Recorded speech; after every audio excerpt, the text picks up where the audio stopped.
from your afternoon. It's a beautiful day, and God has really blessed us with good weather, with friends, and a wonderful Sabbath weekend. Welcome to Mind Your Wellbeing, a workshop designed for us to uplift and understand and uplift culturally affirming approaches to improving our mental health.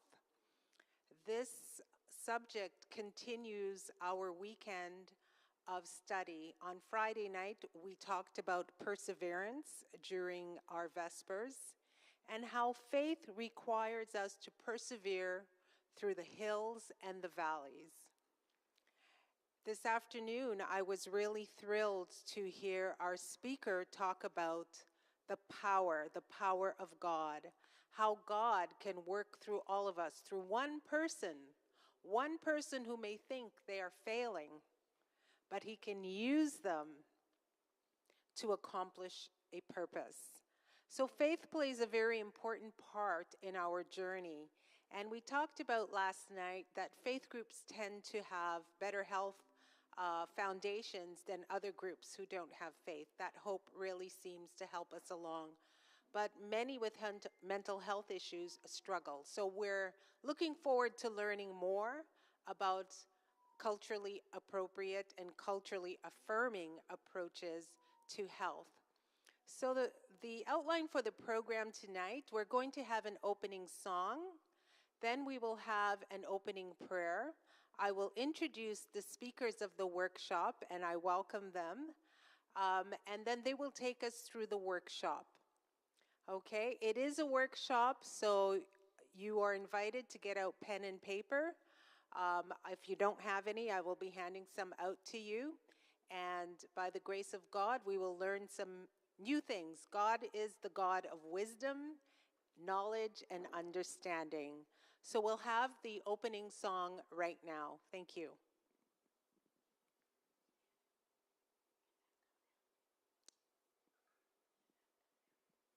There is a sweet anointing in the sanctuary.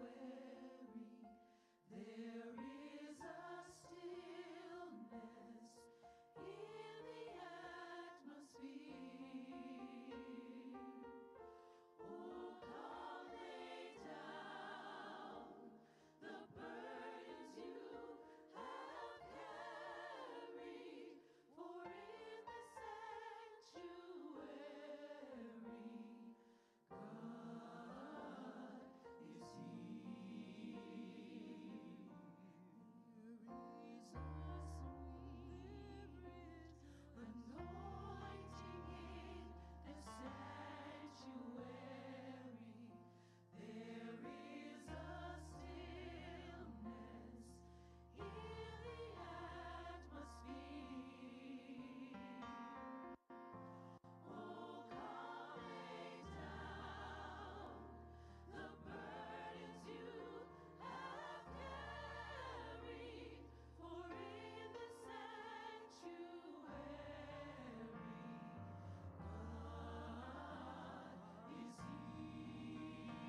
Pastor Greaves to come in and do the opening prayer.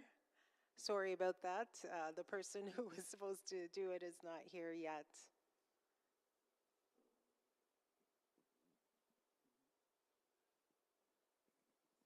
Good afternoon, everyone. Those of you who are here, thank you for being here. You look wonderful, and I know that we will have a lovely time together. For those of you who are online, let us bow our heads together as we give God thanks. Heavenly Father, we are so blessed by how you have gifted individuals to share their wisdom and knowledge with us so that our lives can be enriched. So as we thank you and approach your throne of grace, we thank you, Lord, for the organizers of this program and for the presenters this afternoon who will enrich our lives.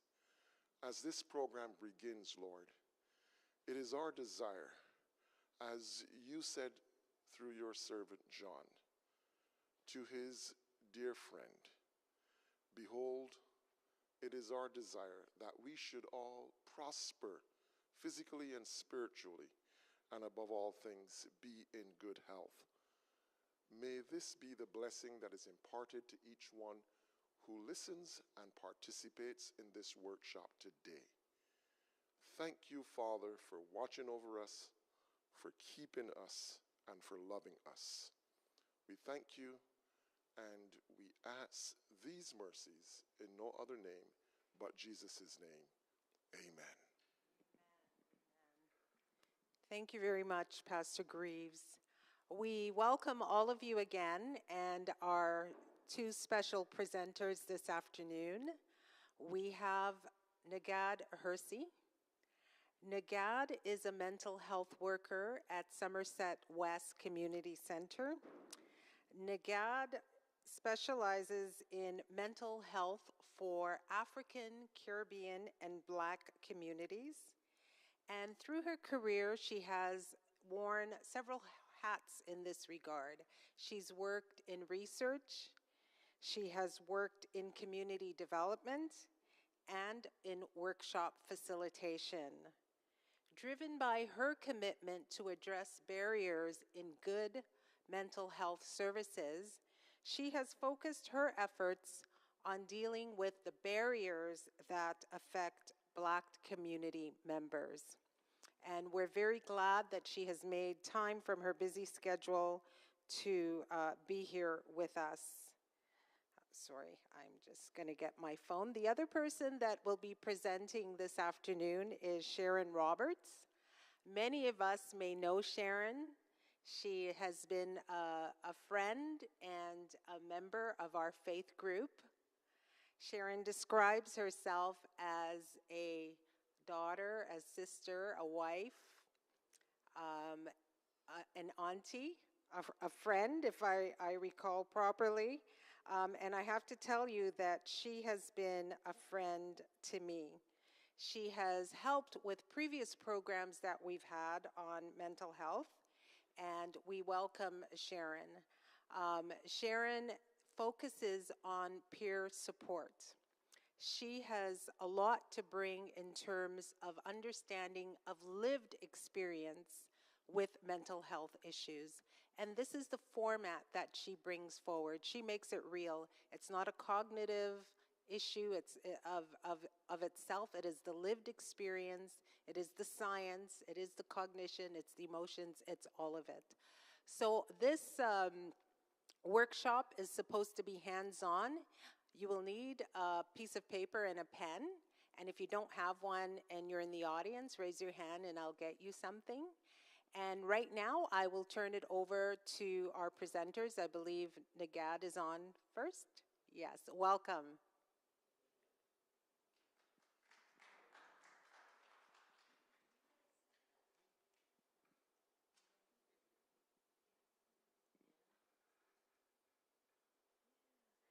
Thank you so much, Deanna, for this lovely introduction. Thank you, everyone, for having us in this space today.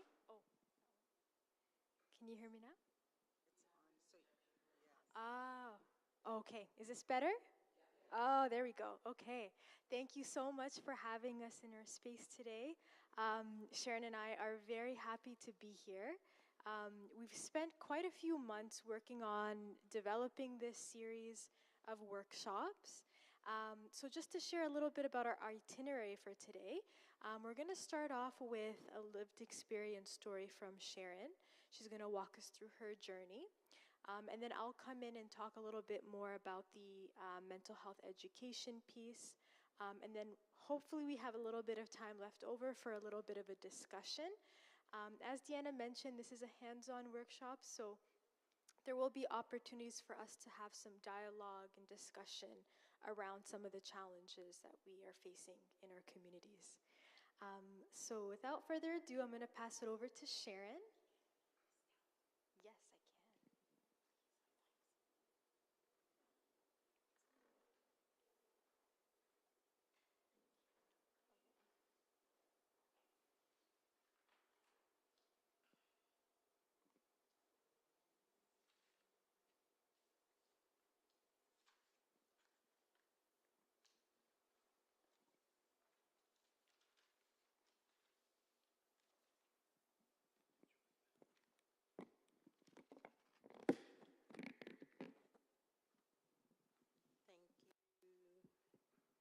Thank you, Brother Smith.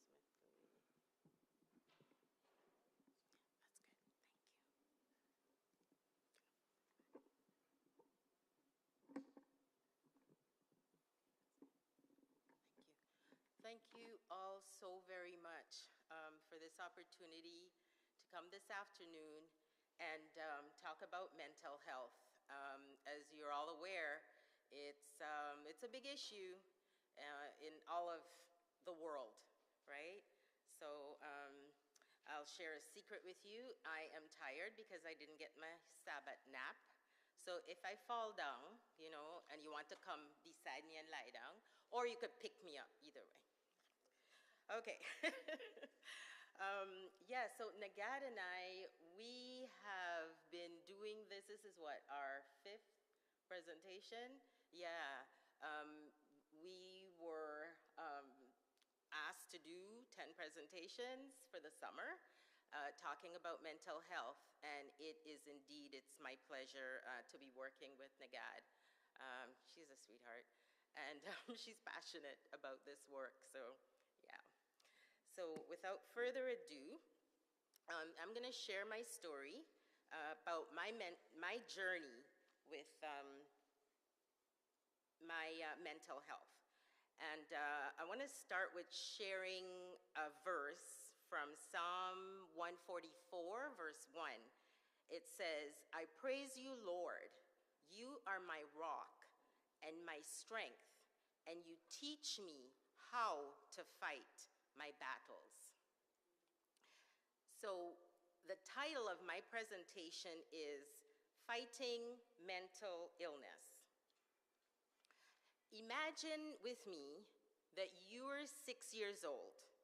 Your parents have split up because your father has become addicted to alcohol and is no longer able to provide for his family. Then your mother immigrates from Guyana to Canada, leaving you, your 5- and 3-year-old and 6-month-old brothers to live with grandmothers and aunts. At the age of 13, you're reunited with your mother in Canada, where she has been struggling to make a better life for herself and her children. I'm not really a fan of boxing, but guess what? Like it or not, I'm in the ring. I am a fighter. It's Sharon versus mental illness. It began at the age of 17 when I returned to Canada from a summer holiday in Guyana. As the fall turned into winter, I too began to change. I unknowingly entered the ring with an unforgiving and unrelenting opponent. The change started with my mood, where I had previously been relatively happy. A deep sadness engulfed me. Every day after school, I'd return home, do my chores, and retreat to my room where my pink teddy bear had become my best friend. I had lost interest in life. My brothers said it was like walking around on eggshells in the house. My poor mother, she did her best to try to cheer me up. Like so many families who notice that something is different and they want to help but don't know about mental health disorders. By God's grace, I graduated from high school, earned a degree in food and nutrition, got married, and became a registered dietitian. 2 sons later, now living and working in the Elliott Lake area, like a house of cards, everything came crashing down. I remember feeling like I was all alone in the world for many months. Even when I was surrounded by people, I didn't have the strength to continue to care about anything or fully care for anyone. Every morning, I would struggle to get dressed for work, get into my blue Windstar, wipe my eyes, and perform my duties at work, cry my way back home, wipe my eyes again, and muster up just enough courage to enter my house. Everything was moving way too fast, and I just couldn't keep up. The signs pointing to a mental health crisis were all there, but I didn't know. Finally, one day at work, I couldn't just wipe away the tears and face the music anymore. After seeing a few clients, I dropped to the floor sobbing uncontrollably. It was only then that I was able to put a name to the problem. Dysthymia, premenstrual dysphoric disorder, which is a real thing, and postpartum depression had become clinical depression and generalized anxiety and complex trauma. My mother, poor lady, her reaction was, "Girl, what's wrong with you? How could you be depressed? You have a good job, 2 beautiful children, and a good husband." Emphasis on good husband, because y'all know him, right? Yes. Yes, good husband. Yes. She was right. I did. And at the same time, I was experiencing a mental health crisis. For those of you who are from different cultures, it might have sounded like, "Girl, where's your problem now, nah?" Right? From mom? Yeah. Or the British, "Get on with it." That too. Anyway, so my family returned to Ottawa because we needed the support of our extended family. Family, I must point out, can mean different things to different people, right? Could be your church family or your chosen family, friends, etc. So I became a boxer when I was hospitalized for the second time when I came to Ottawa at the Royal. While there, I observed that some patients had repeated admissions and some didn't, and so I wondered why. So I asked the receptionist, her name was April, and she told me that in her opinion, those who keep coming back have lost their fight. And those who don't come back or don't come back as often still have some fight left in them. So I made a decision that I would become a boxer and fight for my life. My training began when a psychiatrist signed me up for a day program. I went in cold, of course, not knowing what to expect. Like an untrained fighter, I was wide open and didn't have my hands up to protect myself. We, the participants, had varying diagnoses, but similar symptoms. This actually felt good. I immediately learned 2 things. One, there were other boxers like myself, and I was not alone. And two, there was something I could do about my condition. I had to decide if I had fight or not. It was faint, but I had some. In boxing, they call that heart. You see, heart matters more than skills because you can learn the skills, but to be a good boxer, you must have heart. I, of course, I didn't have a clue as to how difficult the road to recovery would be.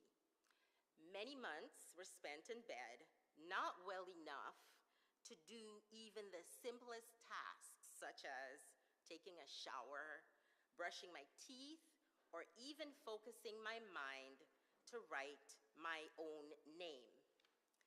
The sadness and fatigue were insurmountable, comparable to a knockout punch.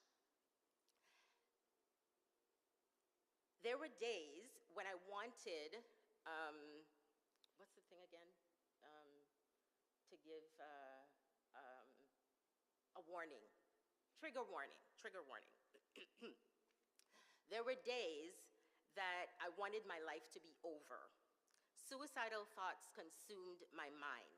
It seemed like the only way out. I thought, in fact, that it was normal to not want to live. At times, though, I wanted to make it out. I needed to make it out. If not for myself, then for my 2 sons and husband and the rest of the weary ones, my family and my friends, like my cousin Valerie, fans and coaches who were there for me, who gave me hope with a capital H when I couldn't find it for myself. Boxers can't win lying down, right? In order to win, they must stand up and face their opponent. So before I could stand a chance of winning, I had to accept that I was in the fight, accept my condition.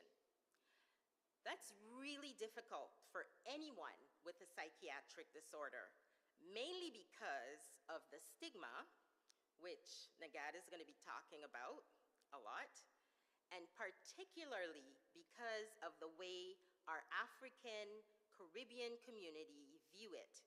Stigma is a systemic problem for us.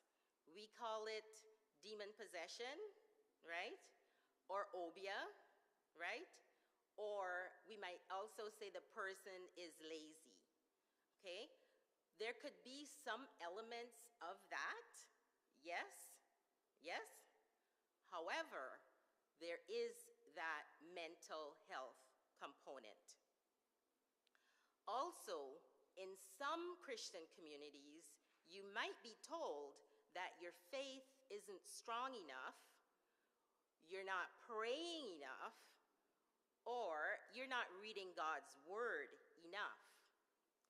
But King David struggled, and Prophet Elijah, instead of feeling victorious, felt hopeless, alone, and afraid. Elijah wanted to die. He wanted to sleep and had to be encouraged to get up and nourish himself. Elijah, a prophet, biblical hero, and person of faith, was seriously depressed. The Christian musician Richard Smallwood, you guys know that song, Total Praise? Lord, I will lift mine eyes to the hills, knowing my strength is coming from you. He has a mental health disorder, and he talks about it, and you could check it out on YouTube. So, it's real. It is real. One of the realities of being a boxer is that you lose some rounds, but you win some also. I was able to go back to work as a dietitian, but it got to be too difficult, so I had to quit. I also went back to school and got a social services diploma and then got a job. and worked for a while. But soon after that, I became ill again and had to go back into hospital. So, as a fighter, maintaining wellness can be quite the roller coaster. However, putting in the work to get better has paid dividends over the years. Praise God. Tools that helped me to overcome the obstacles include things like medications. I've been on and off medication, and I'm not getting off it again because I have proven that it works, and it has helped me to sustain my mental, physical, emotional, all of that, spiritual health. Other things that helped, supplements, especially for those who have premenstrual syndrome, which, as I mentioned before, is a real thing. Supplements are essential, and it makes a huge difference. Education, learning about the condition. You know, what is it? What can I do to help myself? What can others do to help me? And Nagad is going to give you a whole lot of information about that. Recovery programs, which I'll talk a little bit more about. Having faith in God and trusting Him that He will turn things around. Because a lot of times, I couldn't, well, let's put it, most of the time I couldn't do it. God did it for me, and I can testify to His goodness. Volunteering and facilitating programs at mental health organizations that offer peer support is something that made a huge difference for me. I joined an organization called Psychiatric Survivors of Ottawa, and another one, Mood Disorders Ottawa, and NAMI.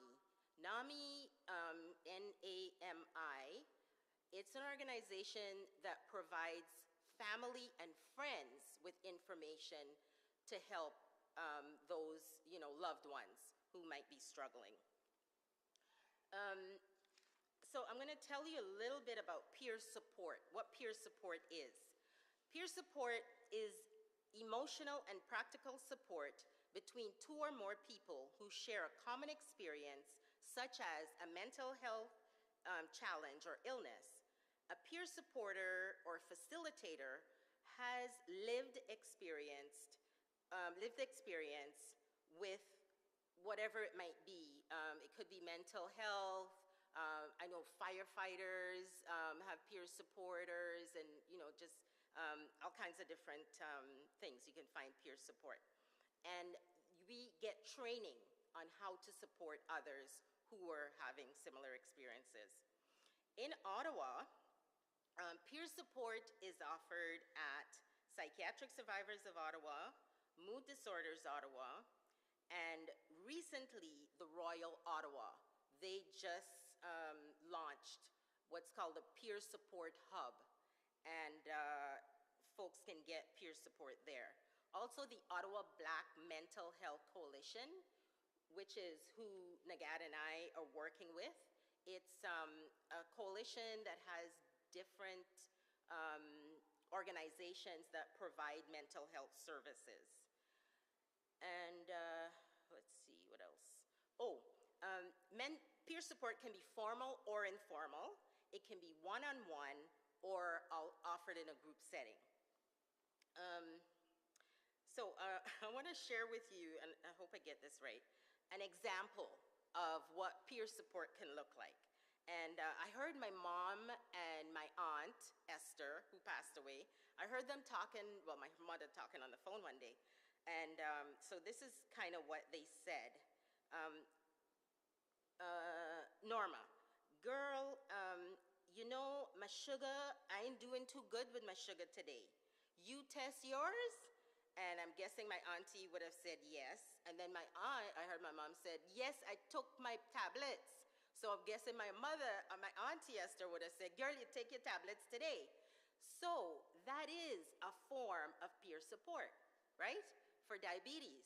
So they're sharing about what's going on with their blood sugar and encouraging and supporting each other. So that is peer support. We have recently, I guess in the last, 2 years? When did your program start? At 2.5 years. So Nagad's program, it provides mental health services for the Black community at Somerset West Community Health Center. There are also BIPOC programs online through the Royal that folks can tap into. So in closing, I would like to say that, I would like to tell you that I do feel like a winner in the ring. I have gained a lot of knowledge and awareness, which has sustained me on my recovery journey. And I share my story with you here today because just as I have managed to recover some of the losses stolen from me and forged a new path, because that's what God offers us, right? When we go to Him, He gives us new things. He gives us new beginnings. He gives us new life. And this is what He has given to me, and He gives it to me daily. And so as I have been able to forge a new path, I have witnessed and seen others with similar struggles doing the same thing. And because one of you here today or someone you know might be struggling like I was before I took up the fight. I'm here with you because part of my fight is helping others to pick up their boxing gloves, and beat the odds in the fight with heart and with hope. Thank you very much. So that is the end of my sharing my story. What I'd like to do we have time? Yeah? Okay. What I'd like to do right now is to share with you a little bit about a program that I took and that I also facilitate. It's called WRAP, WRAP, and it stands for Wellness Recovery Action Plan. And what this program does is it shows us how to identify triggers when dealing with not just a mental illness, but when dealing with stress, okay? So this can be used in any situation.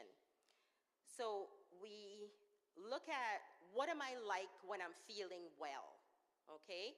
For me, when I'm feeling well, I can come up here and share my story.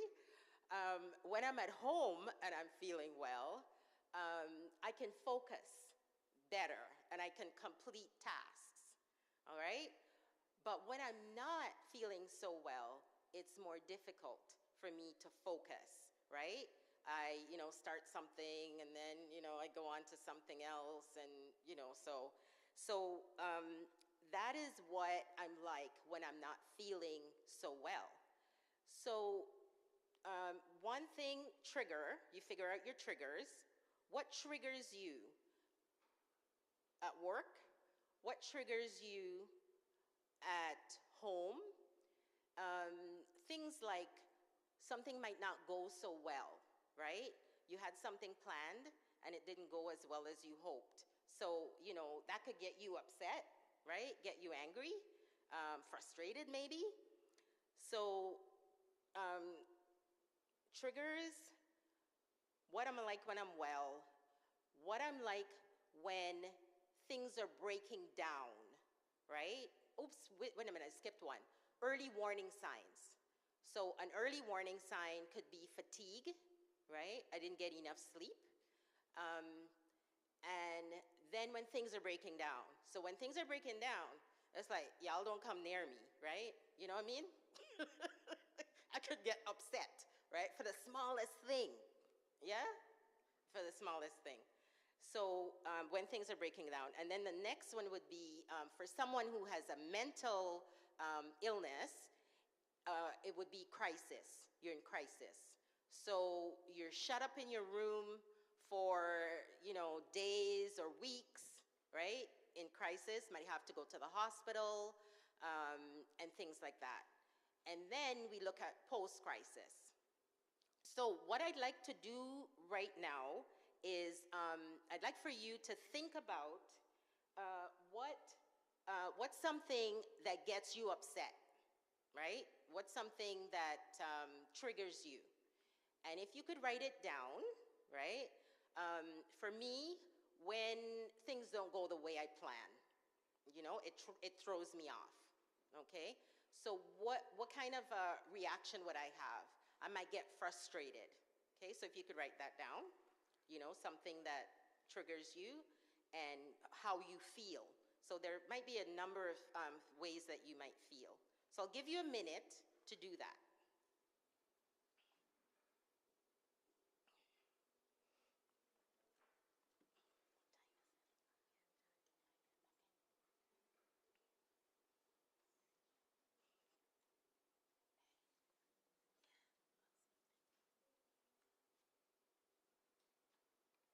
Does everybody have a pen and paper?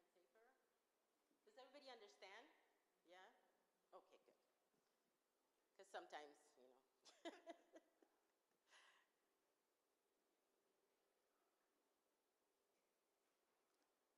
Okay, does everybody have something written? Or you need a couple more minutes? Put your hand up if you need 2 more minutes, please. Okay, I see a couple of hands. So we'll give you 2 more minutes.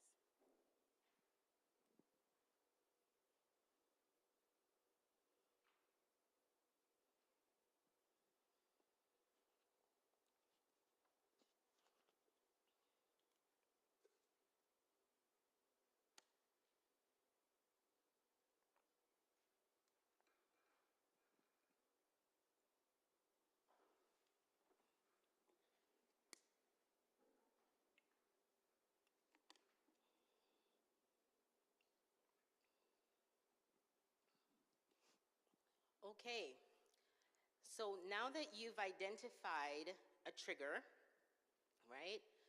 For me, it's when something goes, wrong. And also identified, the feelings that comes with that. So that would be the early warning signs, which would be for me not being able to focus or getting frustrated at little things. I'd like for you to think about an action plan, and that's what this program is about, WRAP. Think about what you can do to prevent yourself from going down that rabbit hole, okay, of anger and those other things that can follow. So for me, what I try to do is breathe, okay? I take deep breaths. I also get a drink of water because, I might be thirsty. Or I could be maybe hungry and need to get something to eat. So that's something that I do. I also think about music. Music is huge. Songs, right? One of my favorite songs is When You Walk Through a Storm, Hold Your Head Up High. Might put on some, music to move around to. And yeah, just basically try to focus, right? I also talk out loud. Like, I don't know if you guys do that, but sometimes I'll say, Sharon, what you doing? Or somebody, my husband might, kind of draw it to my attention. What's going on, girl? Yeah, because maybe I ignored him when he said something because I can't hear. So I have also some sayings that I use. Things like, I am strong. This too shall pass. And so those are some of the things that help me to let's say, curtail the early warning signs so that it doesn't get to when things are breaking down or get into a crisis. So does anybody want to share any of what you have written? Yes, Maria. This too shall pass is something that I've been saying for the past 23 years. Yes. And I'm saying to myself, I know the Lord is alive and in charge. I have also Psalms. I know sometimes from a faith point of view, sometimes the enemy uses people or anything. It could be a fly. And you wonder, where on earth is this fly coming on into my face? That's right. And I would say, in the name of Jesus, get thee behind. I need peace in the name of. And these are things that, from the point of view of not someone, and I've had some dark times in the beginning, whereby I would cry a lot, wondering what happened to my life. My entire home is upside down. But Jesus has helped me to get back on track by helping me through the Holy Spirit to remember those texts, those Bible texts. And I would memorize them and remind myself that I'm a child of the living King, and he will see me through somehow. Amen. Amen. Yes, the crying, that's a big one for me.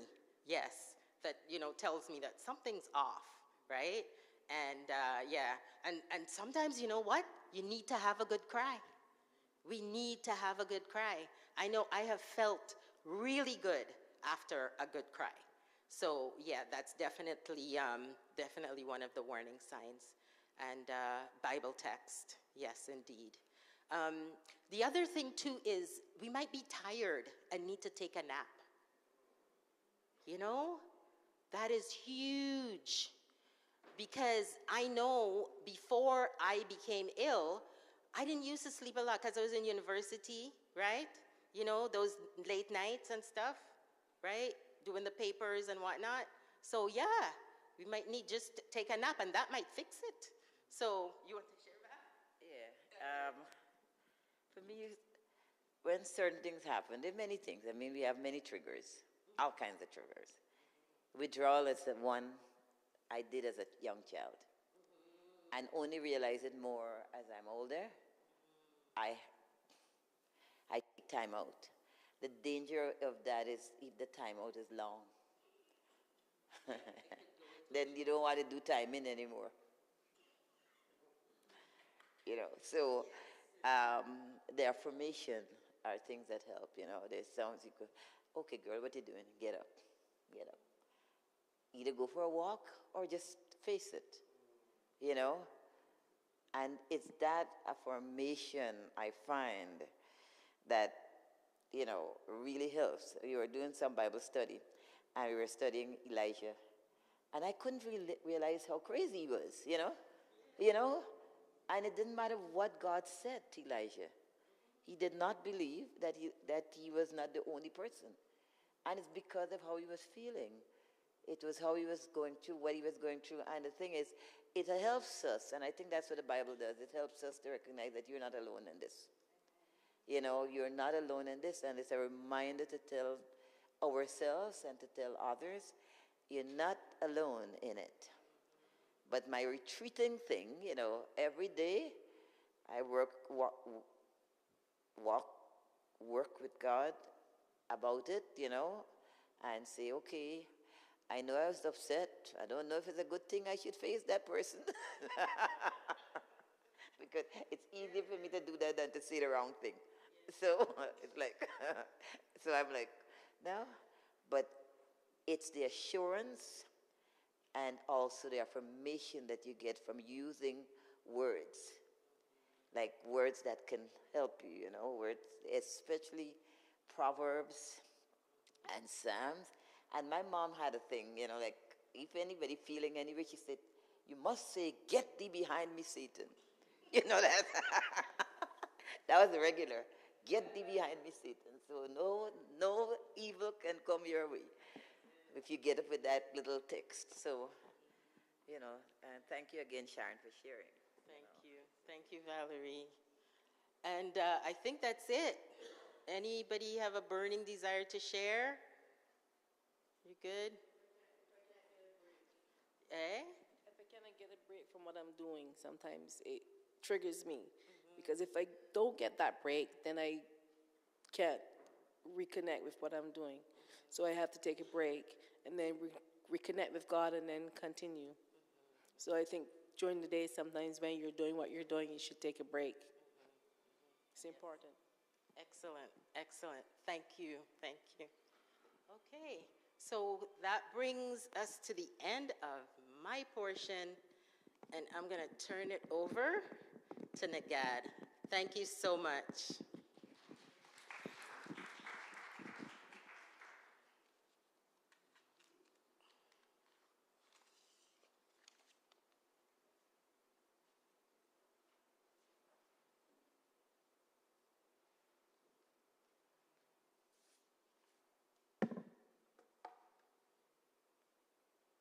That was wonderful. Thank you so much, Sharon.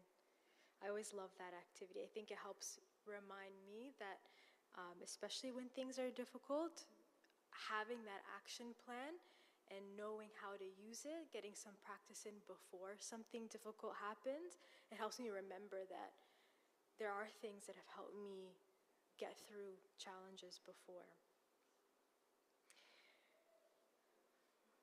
Okay, so we've had an opportunity to talk a little bit about mental health, some of the things that help us get through the challenges that we have. And I want to open it up to one question that I find interesting to ask and hear about at different parts of this workshop, just because the responses change so much. So the question that I have is, when you hear the words mental health, what comes to mind for you?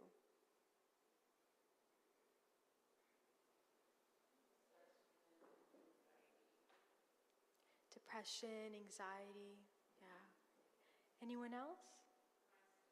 Crisis, yeah. Recurring and cyclical, yeah. Finding balance, absolutely. Anyone else?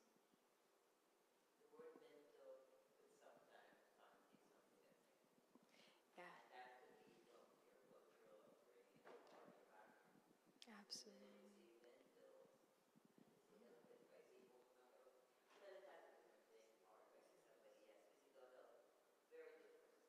Absolutely, yeah.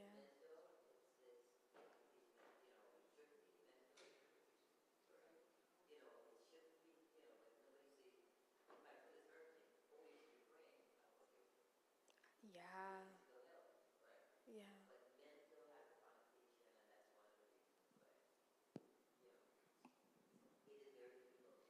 Mhm. Mhm. Yeah. In the back?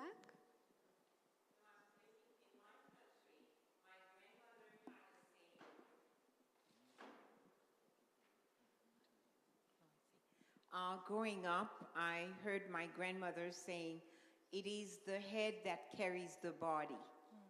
If the head is not well, the whole body cannot be well." That's very powerful. Yeah. And I heard a little bit also about the stigma that shapes how we experience even just the words mental health. Just the responses hearing that question today was there's a lot in there. There was a lot about finding balance. There was some of that crisis, some of the anxiety and depression that we face. And there's that systemic issue around stigma that makes it that much harder to talk about and to get the support that we need. So I heard a little bit about it in the back, how mental health is really the foundation for our overall wellness. Mental health involves our emotions, it involves our thoughts, which can shape our behaviors. But more than that, it also plays a huge role in how we communicate with one another, how we understand ourselves as we experience the world, and how we learn and how we develop an understanding of the things that are happening around us. Mental health plays a huge role in that development of these relationships that we have. It helps us find our communities, and mental health is influenced by and also influences other parts of our health, including the physical. Our environments really shape our wellness. If we're really experiencing a lot of stress at work or at school, that can really impact our mental health. Conversely, if we have those environments that help support those parts of our being, we have the potential to thrive in the communities that we are a part of. And similar to relationships, that same dynamic is also there. So mental health is really just a state of your psychological well-being. It's a state because it's one of those things that fluctuate over time. It fluctuates as a result of the experiences that we're going through. And it's a huge part of the things that we do on an everyday basis. And at the same time, it's also one of the hardest things to talk about and grasp and make sense of because it's not tangible. We can't hold it. We can't necessarily see it and it fit in a nice little box that makes a lot of sense. I know from my own personal experience, I come from an East African background, and my parents immigrated to Canada in the 1980s, and it was difficult to talk about mental health, talk about wellness in a way that made sense to us growing up here, in a way that made sense to my parents. There was that little bit of a disconnect that we've spent the last 30 plus years developing a relationship around. How do I understand them? How do they understand me? And how that shapes our mental health and wellness. Our mental health and psychological well-being, when we're doing well, like Sharon was talking a little bit about, we're able to cope with the day-to-day stressors. We're able to manage the ebbs and flows of our everyday life. When we're doing well, we have a bigger capacity to learn and discover our abilities, to know what we like and what we don't like. And then, importantly, we're also able to participate and be a part of the communities that are meaningful to us. We're able to join in and also take from those environments. Mental health is also foundational to our decision making. What is the process that we're a part of when we're making the decisions to move through this life. Again, it's huge for relationships and then shaping the world that we live in around us. One of the other parts of mental health, I mentioned earlier that it is a state, and mental health really does live on a continuum. And it's experienced differently from person to person, but it's also experienced differently within ourselves from moment to moment, day to day, and then some of those experiences that impact how we understand our mental health and wellness. So an example, it's an example I lean to often, but it actually happened today. Coming to this workshop, it's a beautiful Saturday, by the way. The sun is out, it's shining, and I was looking forward to coming here today.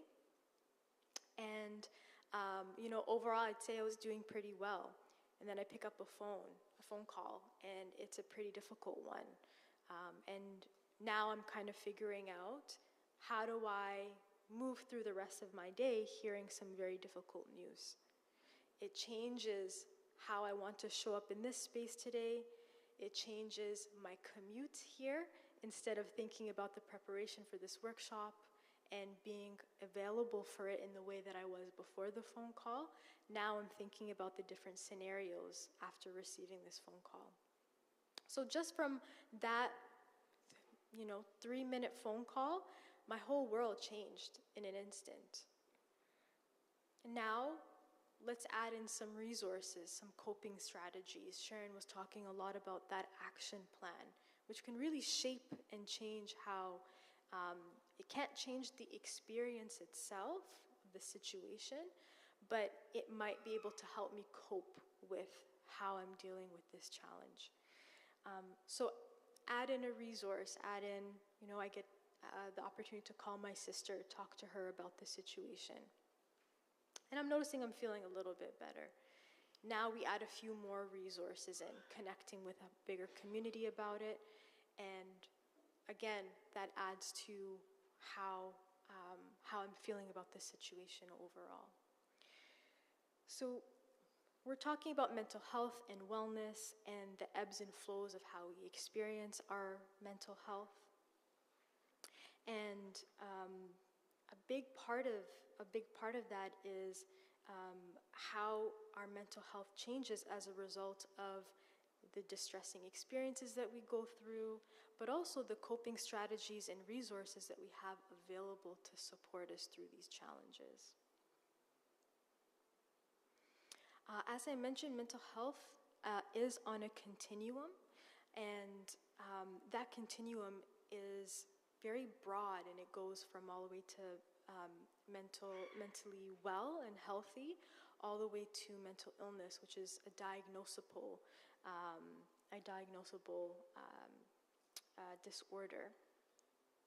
And because mental health is on a continuum, it's not always black and white, and we can exist anywhere on that continuum. One thing that I will highlight about it is that mental health and mental illness are used interchangeably quite often, but they are not the same thing. As I mentioned, mental health is really the concept that refers to your state of well-being. It's kind of the umbrella. And that includes your emotions, your thoughts, your feeling of connectedness with community, how we manage our highs and lows. Whereas mental illness is, like I mentioned, a diagnosable disorder. And the presence or absence of a mental illness is not a predictor of your mental health. So if you're somebody who has a diagnosis of a mental illness, how you cope with that situation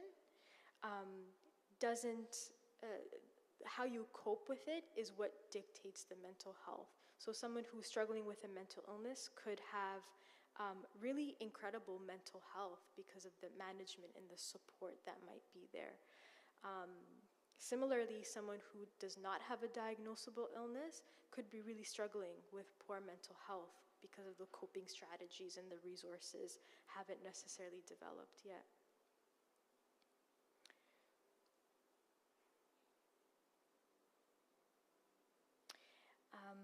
So when it comes to mental illness, many people have mental health concerns from time to time, but a mental health concern can become a mental illness when ongoing signs and symptoms cause that frequent stress, and then they start to affect your ability to cope.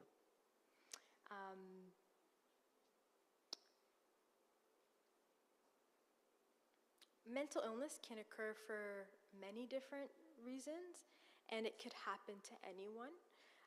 Some of the common connections to mental illness is having a family history of mental illness. Unresolved traumatic situations can result in a mental illness. Having stressful life events that extend for a long period of time, facing extreme losses, like the loss of a loved one, financial problems, divorce. And another huge one is social factors, like experiences of discrimination, barriers to opportunities. Those really can impact mental health. So when we talk about a mental health problem, which can affect anybody, when we're talking about that, What does that look like? So, in terms of our thinking and feeling and our behaviors, there are some ways that even though we can't necessarily like touch mental health, there are some ways that we could understand and recognize how it's showing up. So one huge one is in ourselves if we're having confused or distorted thoughts. Excessive worry is a huge one when you feel very preoccupied and you're not able to focus. Having difficulty remembering things, and then you start to notice a significant impact on your work and your studies. In terms of feelings, feeling sad or irritable for more than a few weeks at a time, and it's taking up a majority of your day. Having some of those mood swings can show us that we're struggling a little bit. So going from feeling really high to feeling like you're going into a valley. That feeling of hopelessness can be a part of it as well. And we also start to see things in our own behaviors that start to change, or that in our community. So if we start to recognize that we're withdrawing from things that we enjoy doing, if we're having difficulty sleeping and we're noticing different changes in our eating as well, can show us that we're struggling.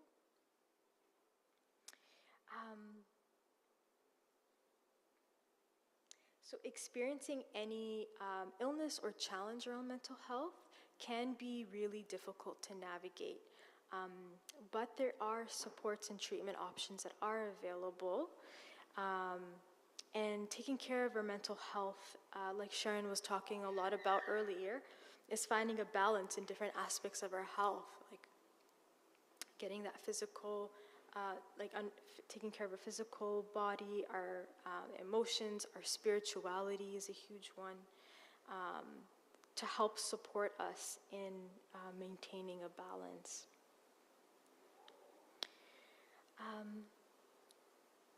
So I'm going to talk just a little bit about stigma, because I think that's a huge factor that gets in the way of us getting the help that we need.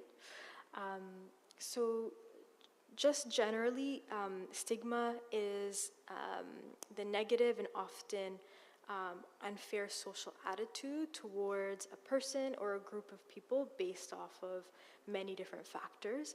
And the challenge with stigma is that it can evoke feelings of shame, and that level of disapproval that we feel when we've been ostracized from a community or made to feel different, that can lead to so much isolation and disconnection, and then prevent us from sharing some of the challenges that we're going through. Similarly, mental health stigma is the stigma that we go through in relationship to our mental health and wellness. So with that being said, why do you think it might be hard for some people to share their experiences with mental illness or mental health challenges?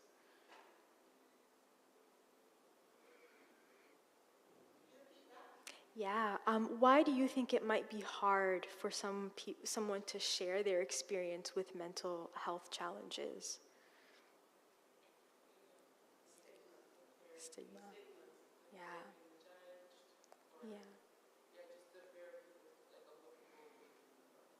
Yeah. Yeah. So the stigma and then the fear of being judged and what that could actually result in.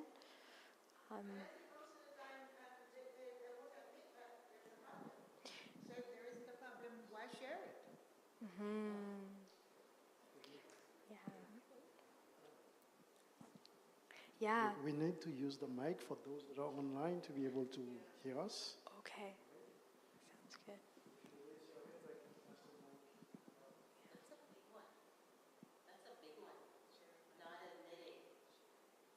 Yeah.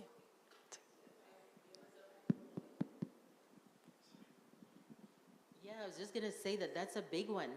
Not, admitting that you have a problem, but then it goes back to why won't you admit that you have a problem, right? And oftentimes it's because of the stigma. Yeah, because we're afraid that we're going to be judged. We're afraid, people are going to call me crazy, and maybe I can't get help.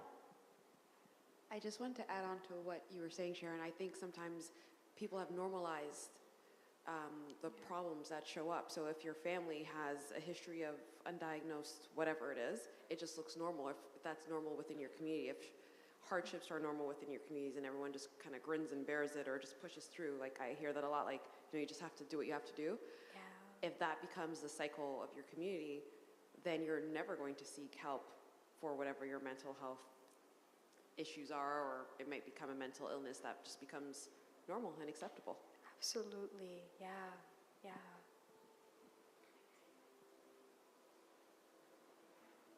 And actually, this just piggybacks off of what this lady said, and that is that there can, even in the best of times, there can be a gross lack of awareness, just because we're not very good at being introspective and seeing insight into ourselves. We're great at seeing what's outside, but when it comes to seeing what's inside, it gets a lot harder and a lot trickier. And I think because as a society, we're taught to maybe mask those things, especially in professional circles or whatever the case might be. We don't even necessarily recognize triggers or signs that maybe there's deterioration happening. And for example, I've worked in healthcare my whole life, and healthcare workers, as much as we know about different conditions and what's going on, we're terrible at seeing things in ourselves. And sometimes I notice things among coworkers, and I'd be like, ooh, I think they're going through something. And then you'd follow up, and sure enough, if you dig, you find out. But it's not something that people are going to volunteer, right? And I think partially stigma, but also because we're not self-aware, so. Mm-hmm. Yeah, thank you for sharing.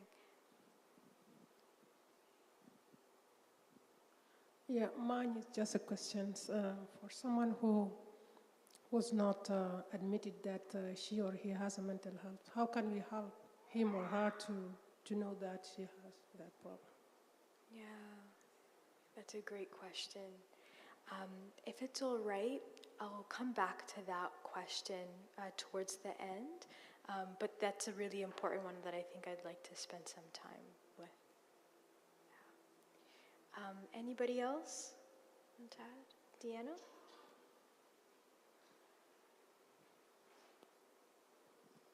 I just wanted to say that part of getting well is for people to recognize they have an issue. It's part of what used to be like an old 12-step program. Mental health is mental illness, one of the fastest growing disabilities in North America, and it eats up the budgets of so many organizations. So I think there is a cosmic shift going on in the larger culture, in understanding that people have issues, mental health issues, and also within our own subculture of the African Black communities and Caribbean communities, that there is a change going on. There are generations coming up who are interested in the subject and who want to see more things available to them. Beautiful. Thanks for sharing.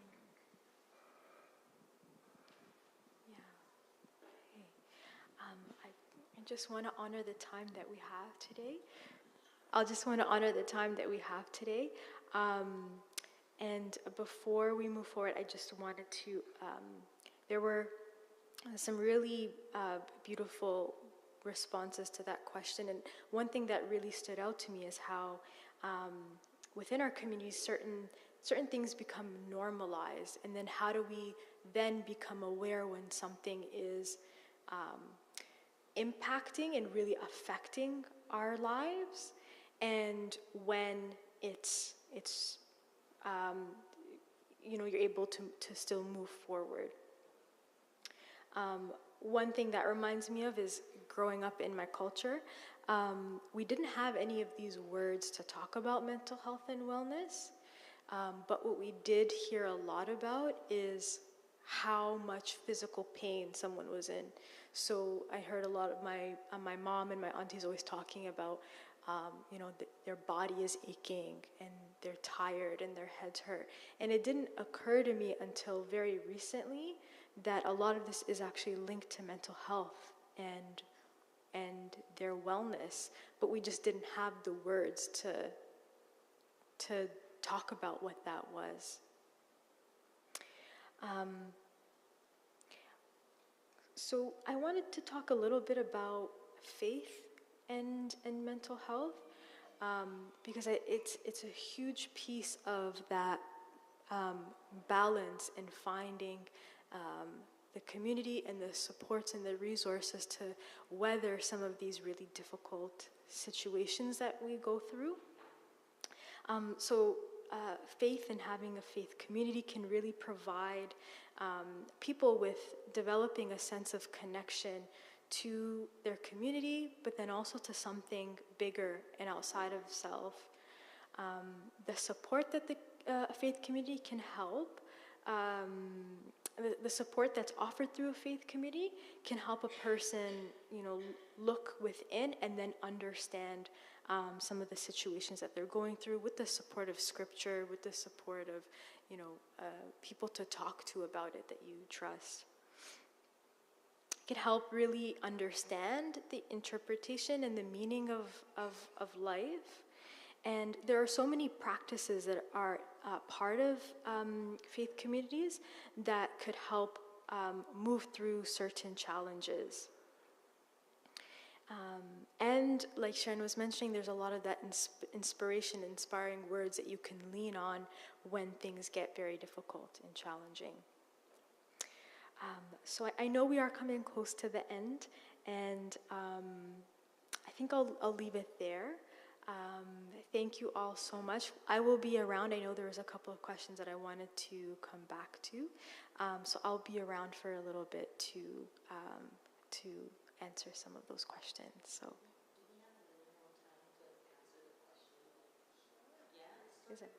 is that okay? Okay. Yeah. Awesome. Yeah. Thank you. That was a really important question.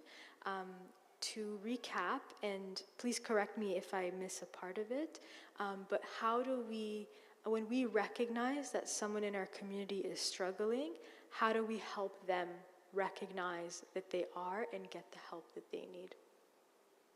That's a really challenging experience, because when we're a part of a community and we start to see someone that we love and know start to change, it can be really hard for them to recognize that they're struggling. And having that community to help relay that information, just say, hey, I think you're struggling, there's something going on here, can be really helpful to catch and support the people that we love. There is also that piece about it being difficult for them to see that they might be struggling. There are some resources that I have that was developed by Ottawa Public Health to have those conversations with somebody who might be struggling. So how do we show up for them in a way that offers our support? How do we connect them to the resources? Because sometimes it can be very difficult for us to be that person for them.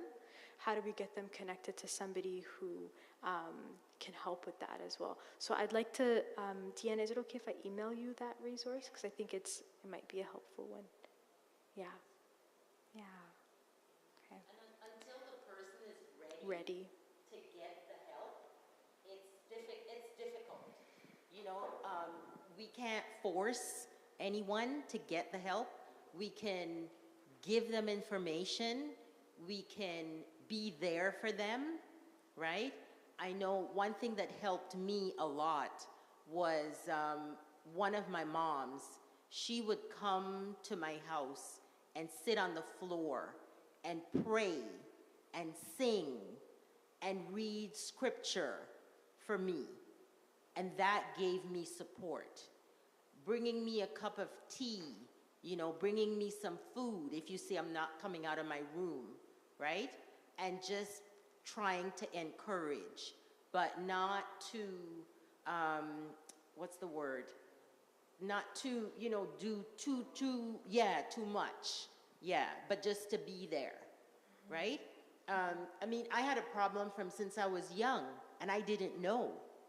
It wasn't until I crashed, right, that I realized that something was going on. So for some people, we got to hit rock bottom before we can get the help. Does that make sense? Yeah. So, getting materials and, programs and things like that. Yeah, definitely. Yeah, and doing what you can, but not feeling guilty, okay? Don't feel the guilt, because that's what brings us down, is when we feel the guilt, right? And then you're not able to support. So my question is for Sharon. You mentioned that you are a dietitian, and I was wondering if there were foods that encourage mental health, and also foods that, I don't know, that discourage mental health. Okay, so I haven't worked as a dietitian for a long time, but just having a basic healthy diet, with your vegetables and your fruits, and balanced diet, getting water, and sometimes we can be dehydrated, right? The thing, one of the worst enemies of mental health is sugar. Anything that has too much sugar is the worst enemy. And I've proven it, for myself. Because I think it blurs our thinking, it does something, to our thinking.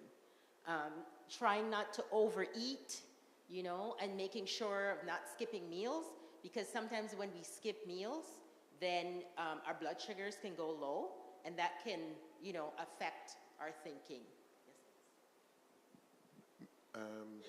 I'm not going to say maybe not in the context of the church so much, because we have to be open to the reality that sometimes within the church we medicate as well.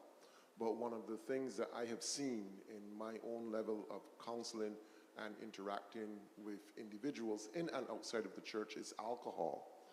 Because oftentimes what will happen is you're dealing with something, and you want to numb yourself towards that reality.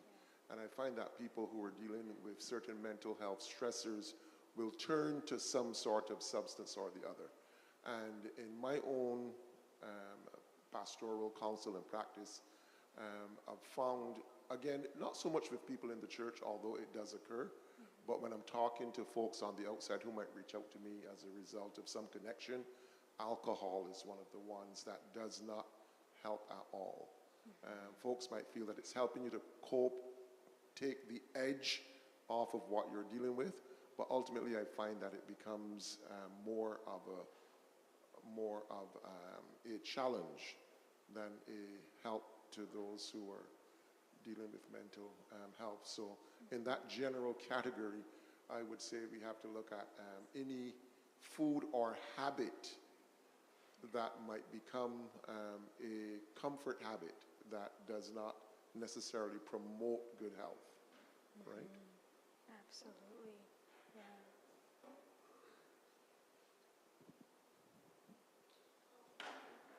Forgot what I wanted to say.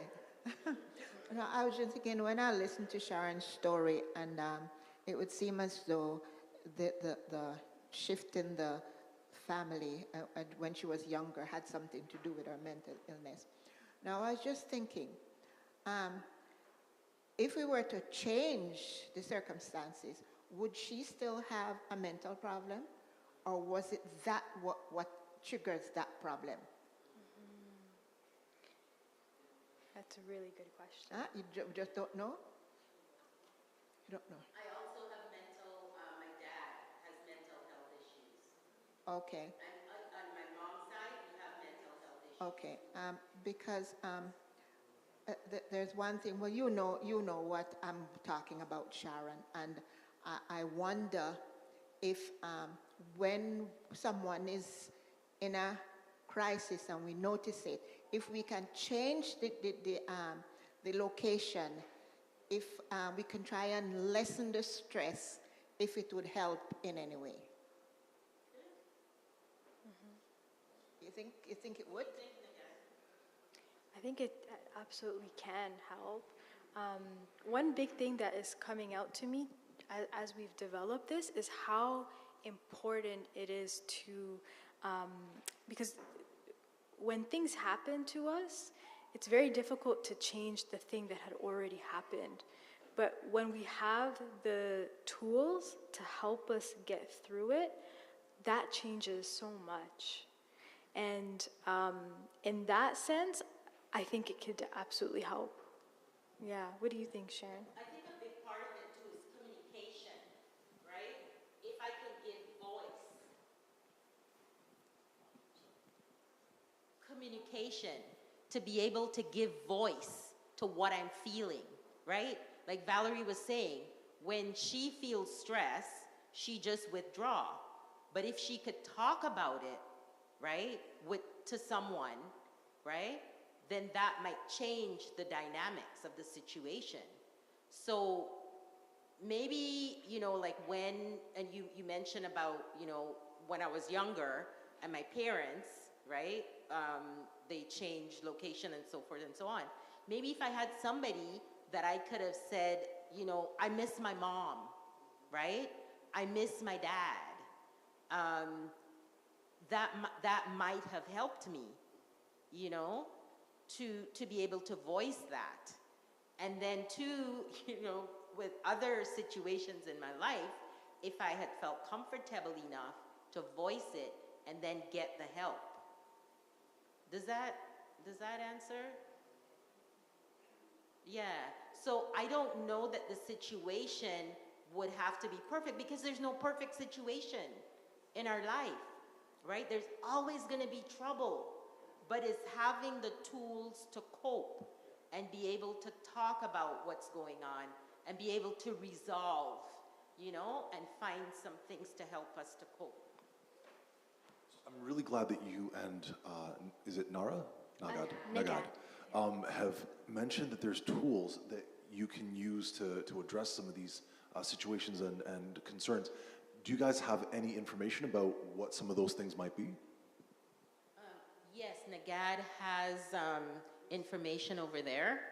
And things that I've used, and I wanted to keep, my talk short. I did a lot of therapy, Serenity Renewal. It's a Christian organization. There's also Christian counseling, mindfulness. The OHIP is offering free mindfulness therapy. Also one-on-one cognitive behavioral therapy is there, free, from OHIP. And there's an organization too on Merville Road called Mental Health and Addictions, MASHO, M-A, yeah, it's on Merville Road, Mental Health and Addiction Services.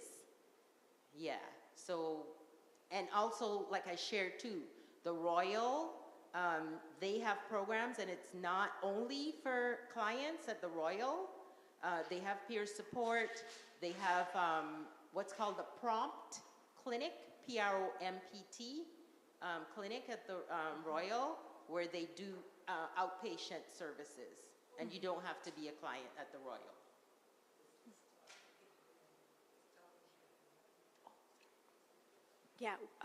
Yeah, we could send an email with all of these resources as well. Thank you, Sharon, for highlighting a bunch of those, because those ones, from my understanding, they can offer an assessment, like a psychological assessment, which can be a really helpful part of this process. What you'll find on this table is as many free African, Caribbean, and Black services, mental health services that I could think of in the city. All of them are free. One thing that I also wanted to really highlight is, oh, thank you, Sharon. So this was a list that was developed a couple of years ago and is updated every year, and it has the list of all of the African, Caribbean, and Black mental health service providers in the city. It offers resources around crisis support, individual counseling, family counseling. There's some resources for mental health assessments, and it also tells you the age ranges of who these services provide services for. So if you have a child, a youth, there's services available for them as well. And then how to get in touch. So that table has all of the resources. One thing that I really wanted to highlight as a part of what could be helpful is creative expression and art as a form of healing.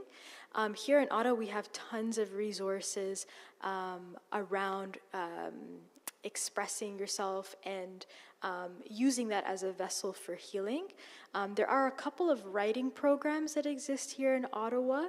A huge organization that uses writing as a healing tool is the Writers Collective of Canada, and they have a bunch of different sessions that you can attend virtually and I believe in person.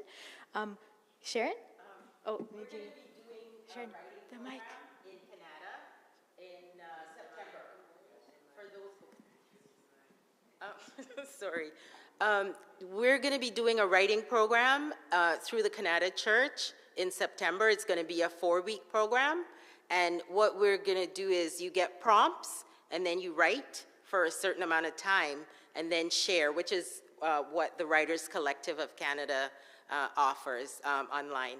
And with regard to the arts programs that you can do for yourself, like coloring, I wanted to say specific, coloring, Zentangle, they have these coloring books, right? Adult coloring books. You can also print different materials from online for coloring and Zentangle and all that fun stuff. So, yeah, which I do. I just wanted to, Sharon said a few things that I was going to say, but the mental health first aid, I don't know how many people know about that program. Mm-hmm. And it's actually a really, really good program, and it's for lay people. Mm-hmm. Like I remember them training us at work. Yeah. But it could be done in the churches, it could be done for individual, because that helps you to determine when you see signs,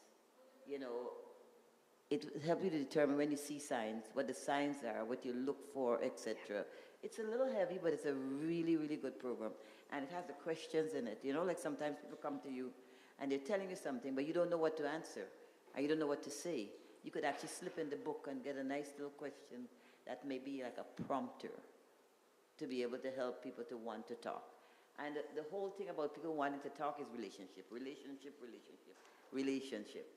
In the home, in the church, wherever, because it's hard to go to somebody and ask them a question. They don't even know how to answer you.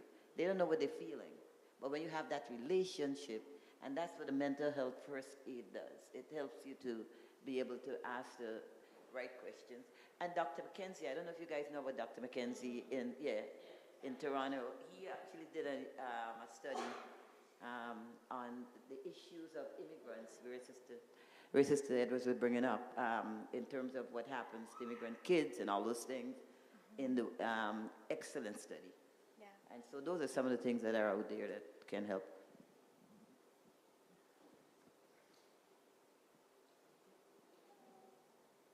I'm just jotting down the resources so I could send it to Deanna so I catch them. Okay. Yeah. As I mentioned, we'll be sticking around for a little bit. We also do have some evaluation forms if you wouldn't mind filling one out on your way out. But thank you, and I'm going to pass it back over to Deanna. Thank you.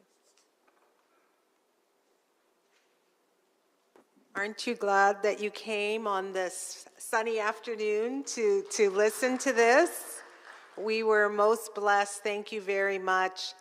I heard a few things. In summary, I just want to say I am so glad that Jesus meets us where we are. And I think that if we keep that in mind, we can meet each other where they are. I heard some really interesting things. I've heard that our health, our mental health, affects our whole body. I heard that faith plays an important part in helping us persevere through our trials. I heard that sometimes in our culture, there could be stigma. There could be what I call cultural biases and cultural words and reasoning for things that could be happening to us. I've heard about obia, Sharon. I've heard that people say that it's demon possession, not schizophrenia. I've heard also in our society that people are quote unquote lazy. There's an excellent book that I could offer to you if you're dealing with anybody and you're not quite sure what's going on. It's called The Myth of Laziness. And it's an excellent book that points to some of the issues with dealing with mental health issues. I heard also that there are people who are in the Bible who dealt with and God helped them deal with mental health struggles. I heard that the Lord can help us stand up and accept and acknowledge the trials that we are going through. I heard that we can overcome barriers of discrimination and bias in our society by helping each other, supporting each other, developing our own networks. I heard that there are tools that we can use, Sharon, to help us in that boxing ring. And I am so glad that you said that heart matters more than skills. We can learn the skills. And this is what this workshop has been about. It's been about learning about additional resources, listening skills for ourselves, understanding ourselves, recognizing that mental health is complex. There is no easy fix. Dr. Neil Nedley talks about 10 hits before we go down. And when we acknowledge who we are, we understand who we are, we accept by faith that we can get help. God is there to help us. There are resources and tools.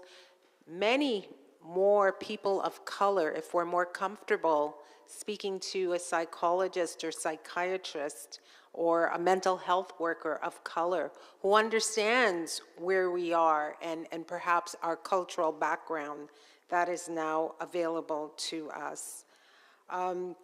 So this has been an important step. We will continue work.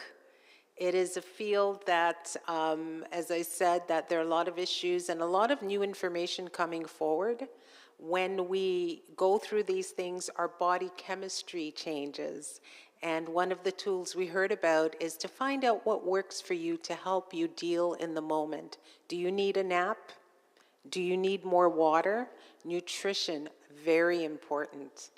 Exercise. Do you feel better if you go for a walk and get fresh air? So I thank the Lord for both of you for coming to share these tools with us. Whatever resources on the side, you can please feel free to go and grab one of the any of the resources you want. As well, we've been promised an additional email with more information, and I pray that you have been blessed. We will now have our closing song. I wonder if the video works, and we will then have a closing prayer by Pastor Couric. And then we'll have a little presentation to our speakers. Thank you.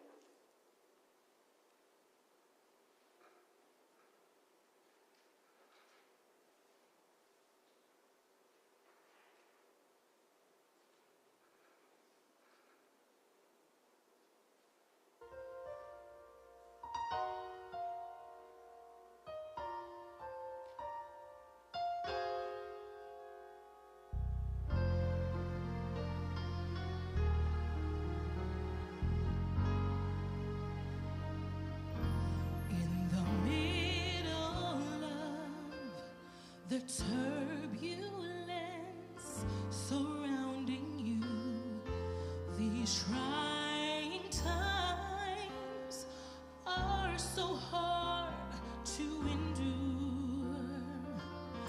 In the middle of what seems to be your darkest hour, hold fast your heart and be assured, this too shall pass, like every night that's come before it. He'll never give you more than you can bear. This too shall pass, so in the storm you'll be comforted. It's in his hands. This too shall pass.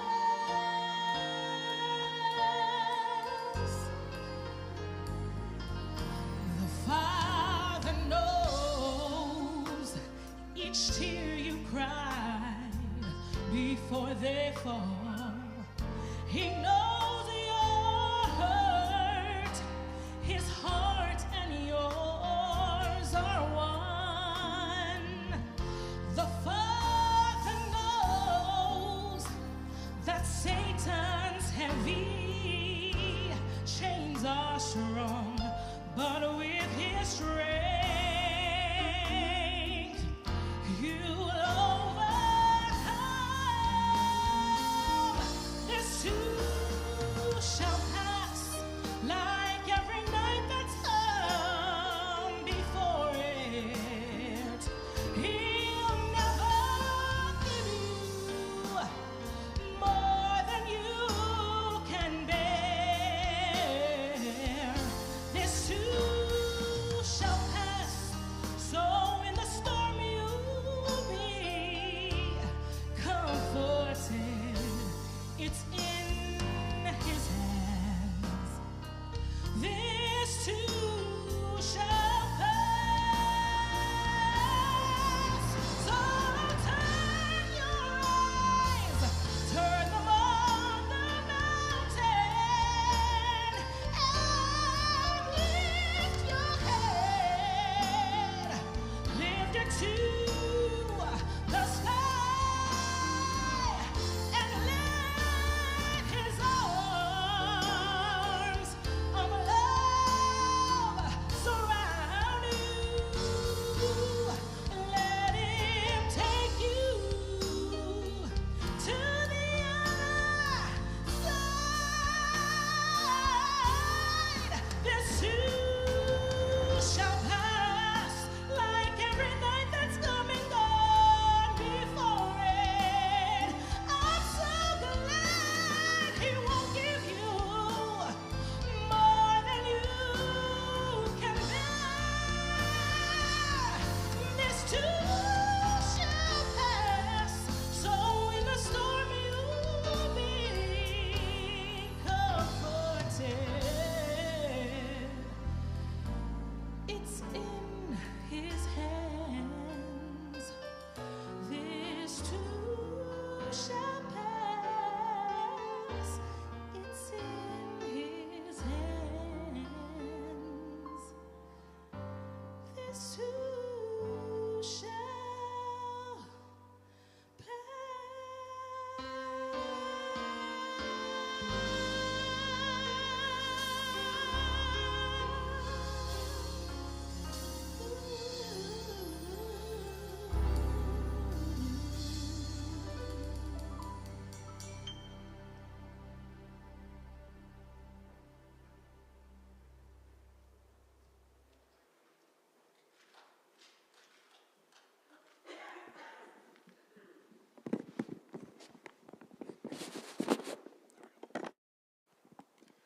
All right, folks, I'm glad that we've made it to the end of this program, and I'm glad that you're all here. I want to say a special thank you to Deanna for putting together this timely and really, really informative program. I want to thank the presenters that came here this afternoon and took their time to do this. Let's give them a round of applause.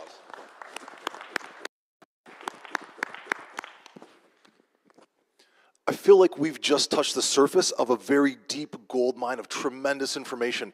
And I'm kind of regretful that it's such a small crew that's here, because honestly, everybody in the congregation should have been here.